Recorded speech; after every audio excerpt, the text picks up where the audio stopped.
Hey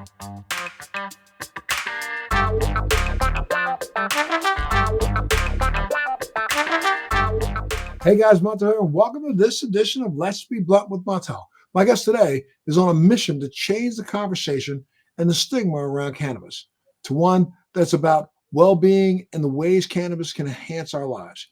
He graduated from Northwestern University with a BA in economics and statistics and earned his MBA from Chicago Booth School of Business. He has taken those skills and applied them to one of his favorite things in life, cannabis. He's a founder and CEO of Jointly, a cannabis platform that's using data to stimulate purposeful consumption of cannabis. David Kooi, thanks so much for being a part of the show today, sir. Thank you for having me. Absolutely. I love that phrase, purposeful consumption of cannabis. Let's start there and then we'll back up a little bit. Sure. Yeah. Where'd you come up with?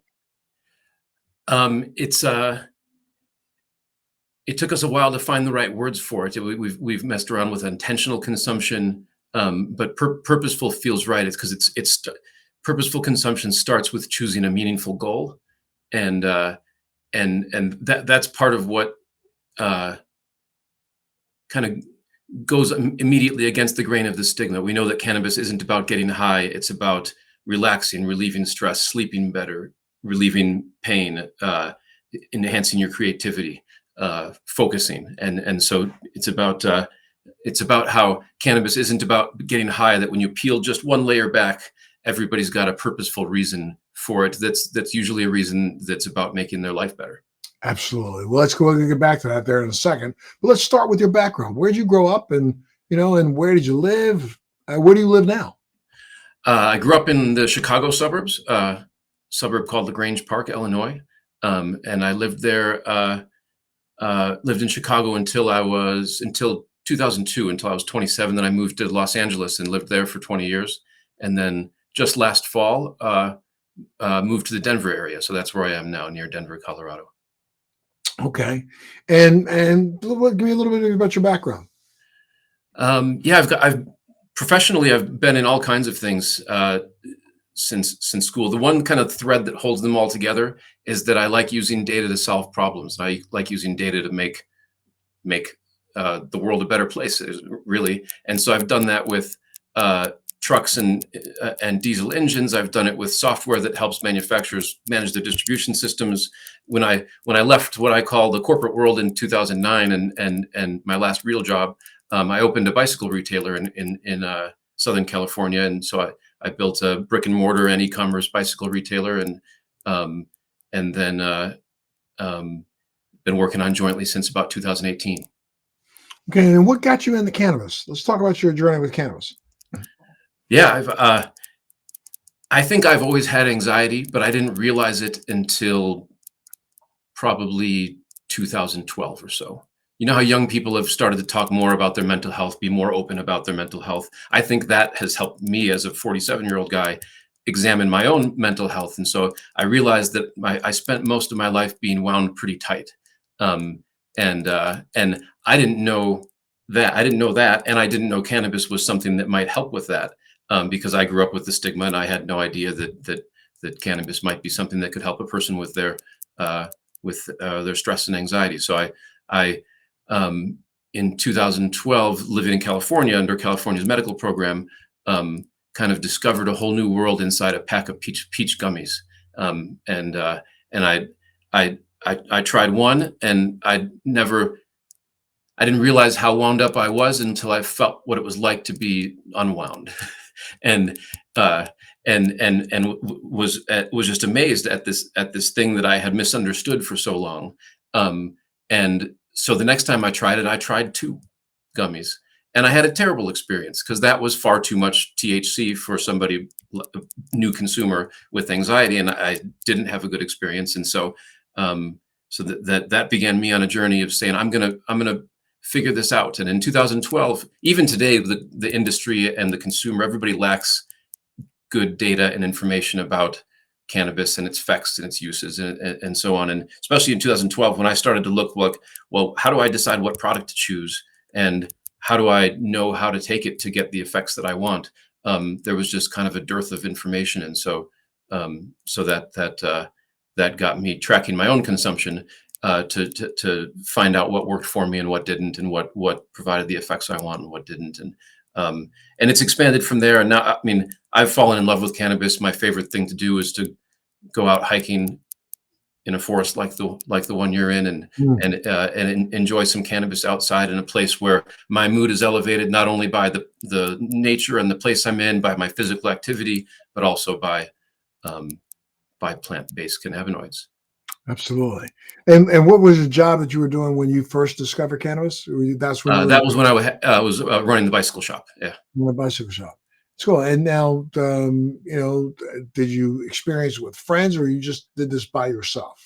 Um, it was friends that introduced me to it, and kind of guided me initially on my through the first steps. But it was at the time mostly consuming at home to relax, to unwind, to slow my mind down after a long day of working and thinking and communicating. Absolutely. And a lot of people, you said something earlier about, the purposeful consumption. A lot of people don't understand that, we've kind of thrown cannabis into this, either medical or recreational, which is really just two titles that should never have been used to begin Right. with. I got Exactly. in a second, from my perspective, everybody who gravitates to cannabis is gravitating to it for a medical reason of some sort. If you said to reduce your anxiety, that's a medical reason. If you Right. said reducing sleep or increasing sleep, that's a medical reason. Helping you relax when you come home from work. Um, any one of those things to me is relaxation is a medical reason. So I think Right. people who gravitate to cannabis gravitate to it for those trying to achieve something. So in some ways, maybe everybody is kind of using a purposeful reason why they've done it, even if they won't admit it themselves. Right, I think so. I do think that medical versus recreational dichotomy is very misleading for people, because on the medical side of things, it's and I understand why the industry went in that direction, because it was a great path to legalization. Because if a doctor said it was okay and people were using it for medical reasons, that was more That was the only accepted way. That's the in the only way face we of the would. stigma, right? It's the only way we would have gotten to where we are today. Right. We would have But never. then medical in the Western, in the country we live in, medical means like treatment of a problem, right? And recreational makes it sound like alcohol, like people are doing it just to have fun or just to party. And I think there's this whole world in between those two that kind of includes a little bit of both of them on the sides, but there's a whole world where it's not necessarily treating a problem or partying, but it's about making a good thing better, or making your life better in some small way. And that's why every time they do a poll of cannabis consumers, that it um, and ask people why they use cannabis, the same reasons always come out. It's relaxation, stress relief, improved sleep, managing of pain, those kind of things. Um, I can see why we started with medical and recreational, but I'm excited to see us grow out of that over the years. But I think one of the things that you said also was the fact that unfortunately there is not enough information out there. I'm sorry, there's enough information out there. This industry is doing such a piss poor job of educating and getting that information off to the masses, because it's the reason why we have states like, I think it's Georgia just came online, and Georgia's got this ridiculous, they're going to try to cap the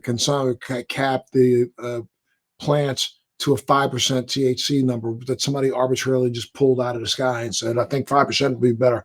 And that's probably a non-user, but they just decided I'm going to throw that number out there and now force an entire industry to try to grow something that can come in at that level, which is going to be, a couple of years down the road before they can master that. Yeah, that sort of thing is just silly, and it's you know you watch the news, I'm sure, same as I do. The cannabis industry is struggling in a lot of ways these days, and it's because of in for a number of reasons, but partially because of the high taxes and regulations, and the fact that they're not treated like other businesses, and that we kind of accept that it has to have a sin tax that goes along with it, or it has to have, like, when it's legalized, there's a role that needs to be played to like keep people from hurting themselves with it in some way. And for But I children, talk I'm on about, board, but for adults, it doesn't make sense. but for me, I would tell you that I think that's the part of the reason why this even happens is because of the problems with our industry itself. It has less to do with the way the governing bodies are passing legislation. If our industry look, this is an industry that brought in $25 billion worth of revenue last year in the legal market alone. It probably brought in another $60 billion of revenue in the black and gray market.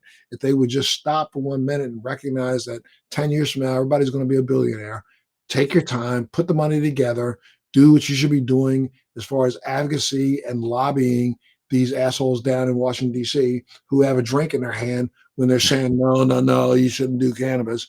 If we spent more time acting like the pharmaceutical industry, we would probably be more like the pharmaceutical industry and less taxes.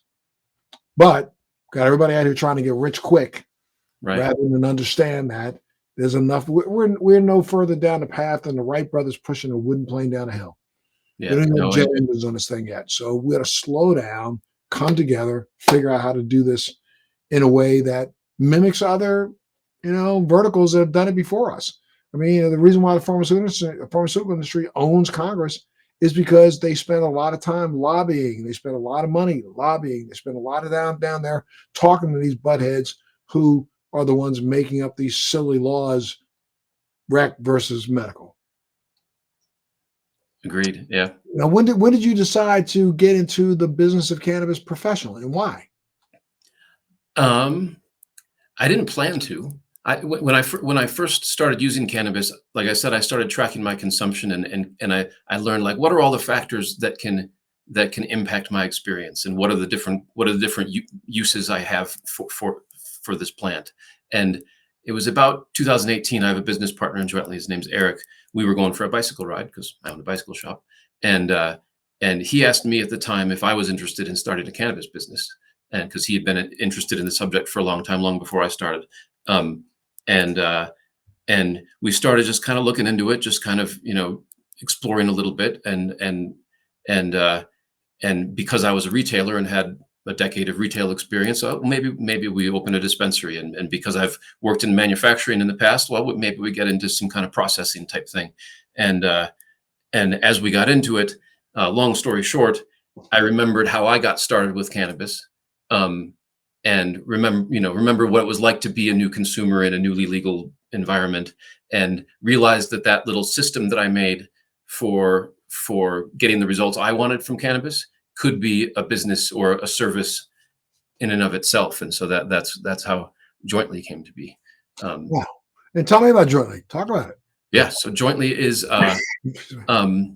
it's a technology platform or data platform. We have an iPhone app and an Android app, and consumers can download the app for free, and they use the app to find products that will work well for their goals. And we have a list of 12 goals, some of the ones we've mentioned already.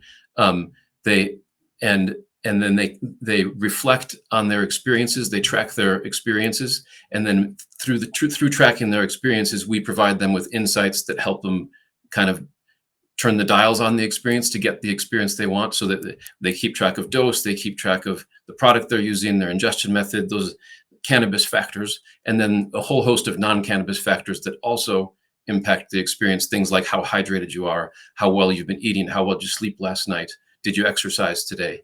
And then using their inputs, we help them find insights to improve their experience. And when people use the app in the way we've designed it, they, on average, improve their objective or subjective interpretation of how good their cannabis experience is by about 40 or 50%. Wow. And this is where you came up with the 4 laws of purposeful consumption? Yeah, that was we didn't go into it kind of thinking we were doing a study on the American cannabis consumer, but as I got to know the data that we were collecting as people tracked their consumption, as I got to know the data we're collecting, I kind of realized, well, we kind of have, in a way, the proof that the stigma is false in our data.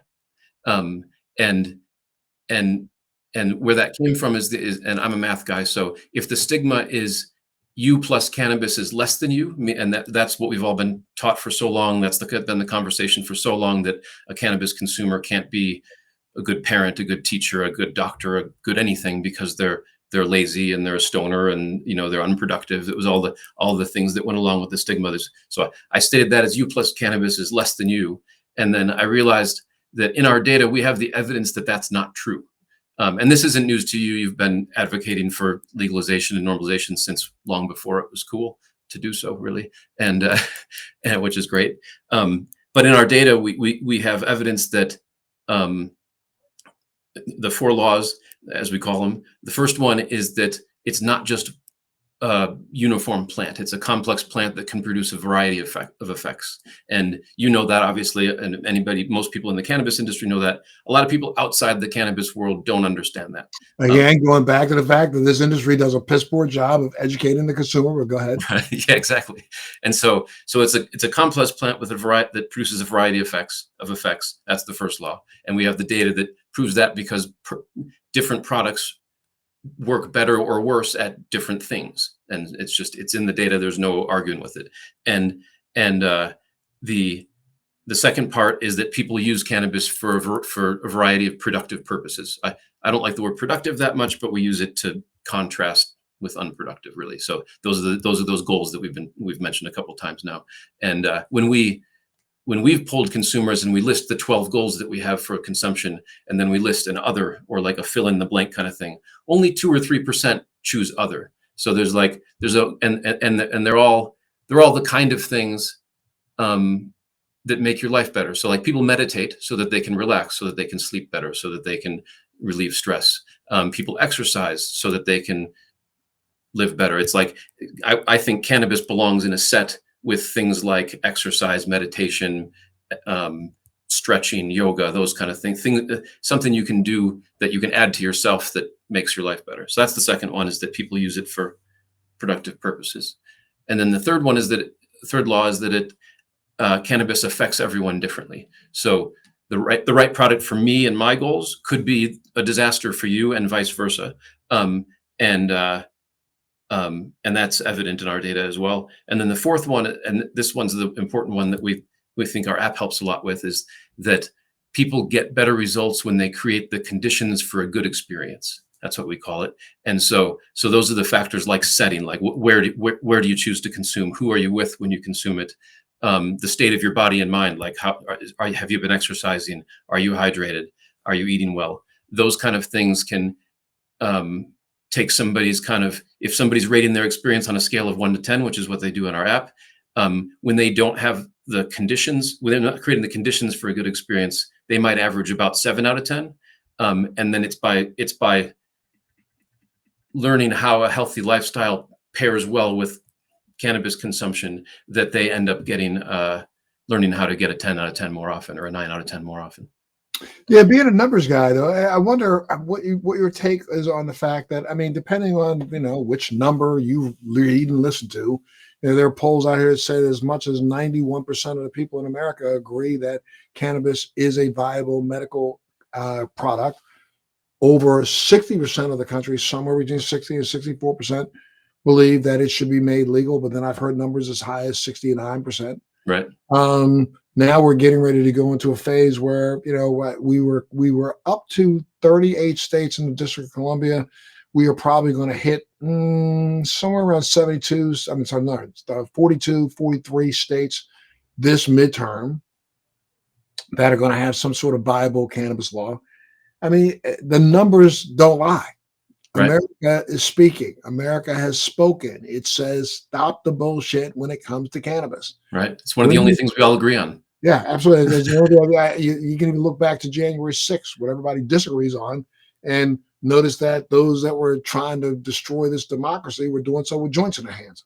Really? Yeah. Ask any congressman or senator, and they'll tell you about how much cannabis they smelled in the building when those people were trying to tear America down. It is one of the only things that America has in common. I don't care if you go to the most red states to the most blue states. There's cannabis everywhere. Right. When do you think that we're going to live in a country where they accept the numbers? They accept the will of the people? Oh, I wish I knew the answer to that question.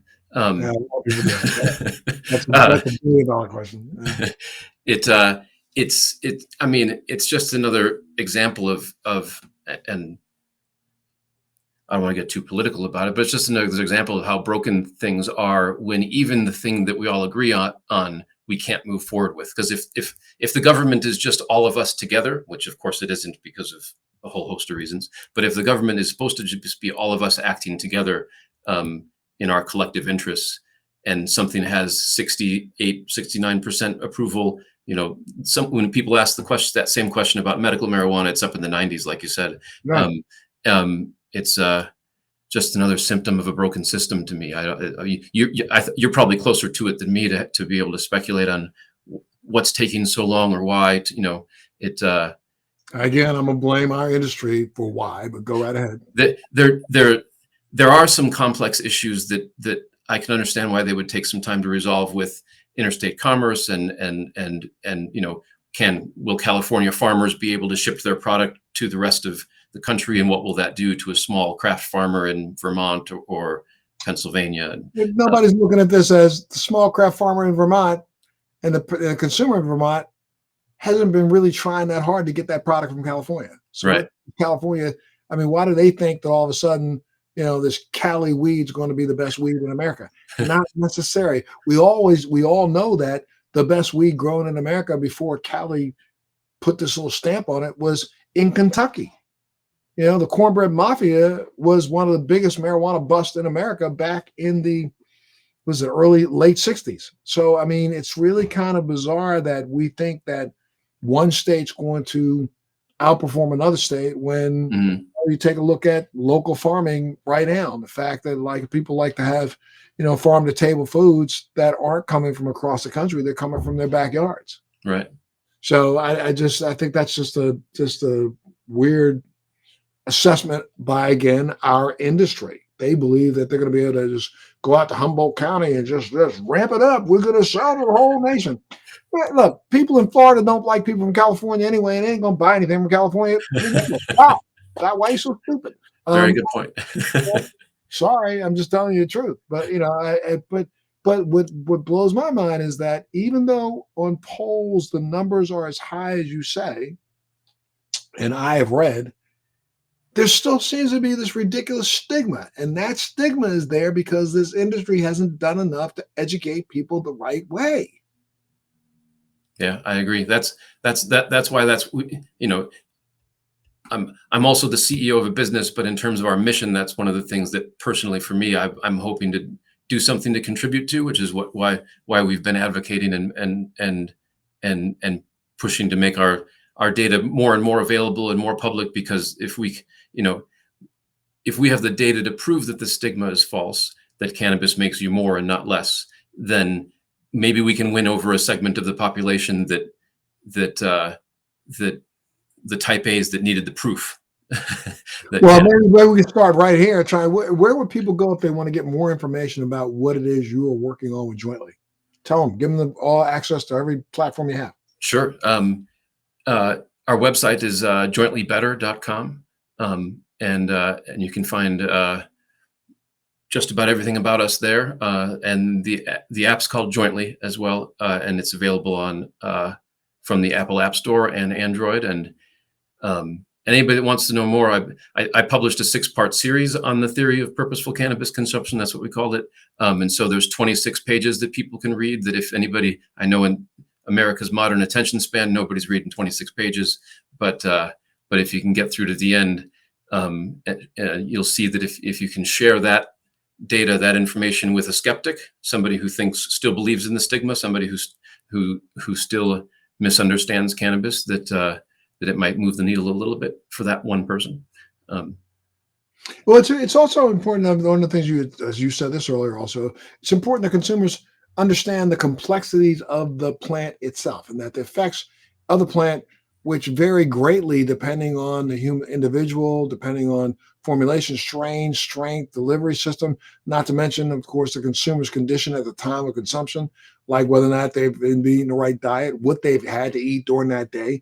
How does Jointly help people get that kind of information? Well, part of it, we've got a publication where we publish our results called Jointly Magazine. That's on our website. And then for the individual Can consumer, as you get that online, or they can get that? that's free on our website, Okay. jointlybetter.com. Yeah. Okay. And then for any consumer who's using cannabis, that uses our app, it reinforces those ideas from purposeful consumption, that product choice matters, that having a meaningful goal matters, that that combining your consumption with a healthy lifestyle matters. And people by using the app can learn that purposeful consumption, enables better well-being. And so um, Absolutely. and then we're all over. We're on all the major social media platforms too, so people can find us there. And we try. And most of the content you see us sharing is educational content around this idea of purposeful consumption and how it and what it enables. Gotcha. Tell me a little bit about your employee cannabis benefit program. Yeah. So as part of our company wellness benefit, we employees may, at their own choosing, apply for reimbursement of up to $150 a month for the purchases of legal cannabis products. And we decided to do that because of, I kind of mentioned it earlier, like a typical wellness benefit might include your gym membership. It might include a subscription to a meditation app. It might include yoga. It might include a massage. And we view cannabis as kind of belonging in that set of tools that you can use to manage or improve your wellness. And so when we first started hiring employees and we're working on what benefits we would offer, it seemed wrong not to include cannabis in our wellness benefit, because it would be antithetical to who we are and what we stand for. So and employees are free to choose to use it or not use it. Obviously, they don't have to. But if they want to use cannabis as a tool in their wellness routine, we want to support that.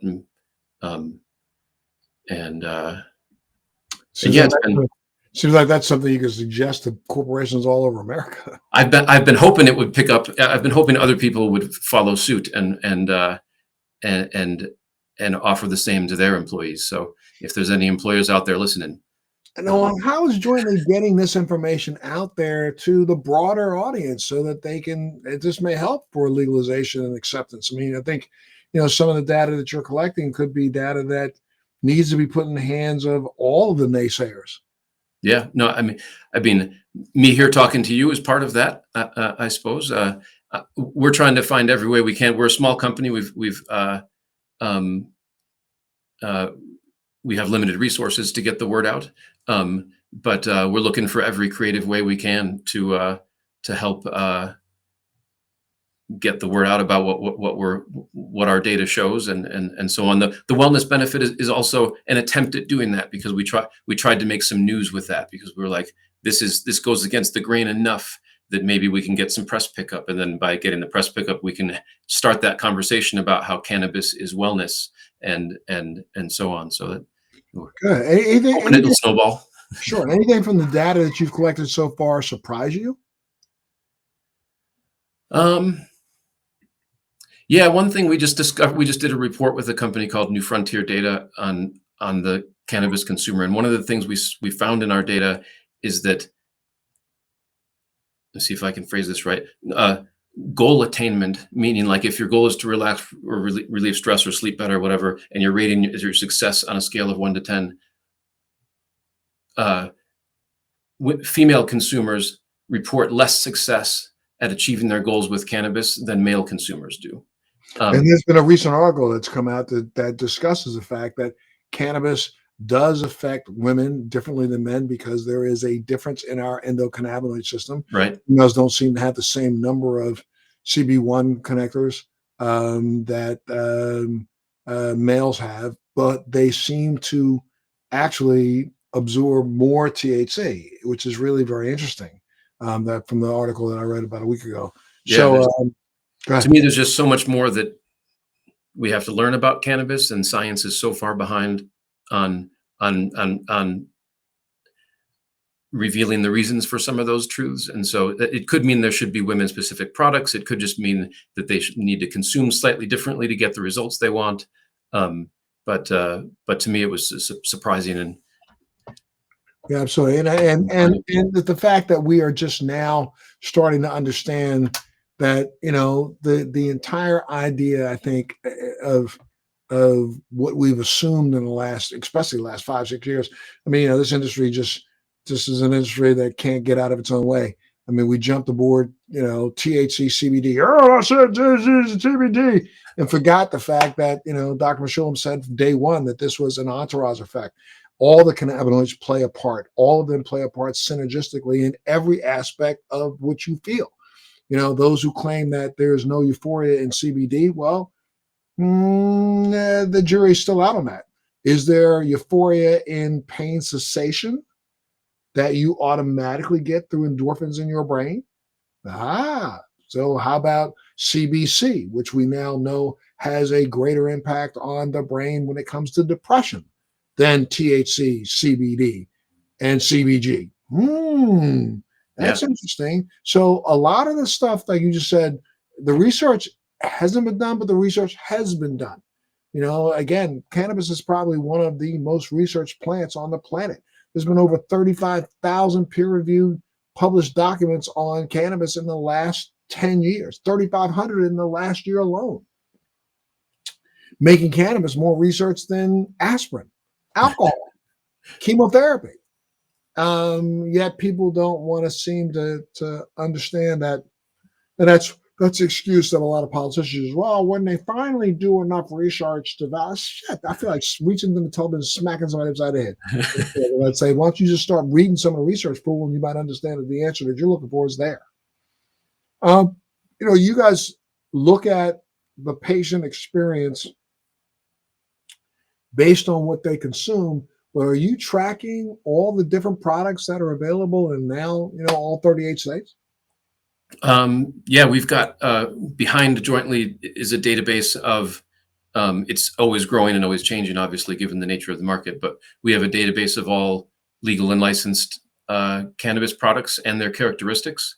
And so we're hoping to be able to contribute some to that conversation and say more about what performance differences the minor cannabinoids are causing, and what combinations of cannabinoids produce the effects that people are after, and how that varies. That's great to hear, because I have a product that I've had out in Massachusetts now that's doing very, very well. That is a combination THC, CBD, and specific terpenes that I'm using, and we're going to launch even number 4 here in another week or so. Which is a combination of, it's a 1-to-1 to 1-to-1 in a way,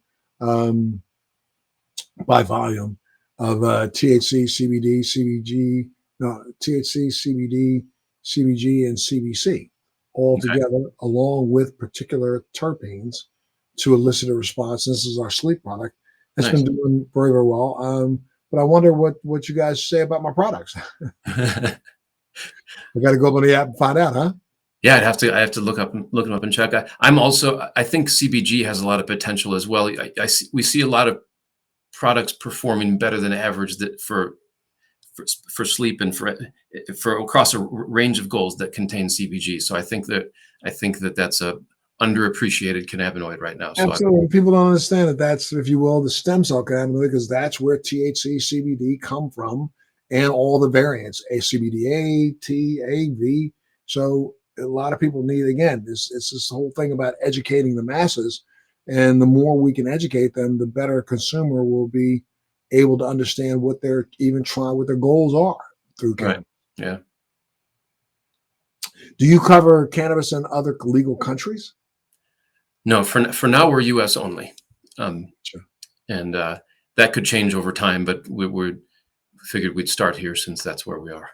And in some of the other countries, we're seeing phenotypes that we've not seen here, even though we think we've got everyone of them covered. We don't, because some of the stuff is coming out of Africa right now. Some of the stuff is coming out of Isle of Man right now.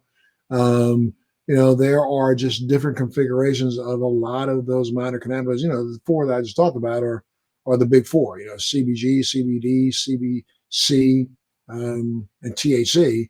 But, depending on what country or that, depending on who you read, there's anywhere from 200 to 250 different cannabinoids and variants of every single one of them that elicit different responses. Right.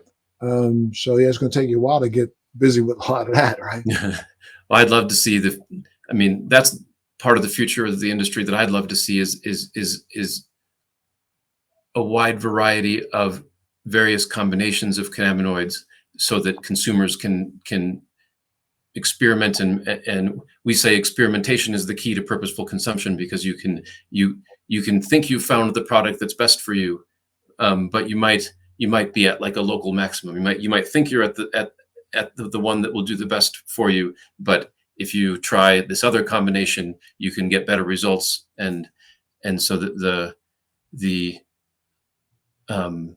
I'd like to see more and more of those different combinations like that. The one that you're talking about with the 4 different cannabinoids, because so many you go to the dispensary, so many of the products are just a 10 milligram THC. That's right. Well, America has been in this game for years. I mean, back in the 60s, we tried to grow all the other minor cannabinoids out of the plant until we realized that, what we were doing was such a disservice to those who were looking for it from a medical standpoint. And now we started to try to grow it back in. And then we were trying to isolate things that we shouldn't even be isolating, I don't think, because, your own endocannabinoid system doesn't isolate those things. They do look at other receptors. There are other receptors in our body that actually people don't know. They think that, the endocannabinoid system is the only thing that actually responds or is antagonized by plant-based cannabis, but it's not. We have receptors in our bodies that will pick up specifically CBC, that won't pick up CBD. And that's interesting. That's information that needs to at least get out there. Anything else you want to add? I think we covered it all. I think we covered it all. Cool. Well, one more time, give everybody the website and where they can go to get more information. Sure. You can find us at jointlybetter.com or on the Apple's App Store by searching for Jointly, or on Google Play also by searching for Jointly. And they don't give you any hard time for the fact that you're cannabis information?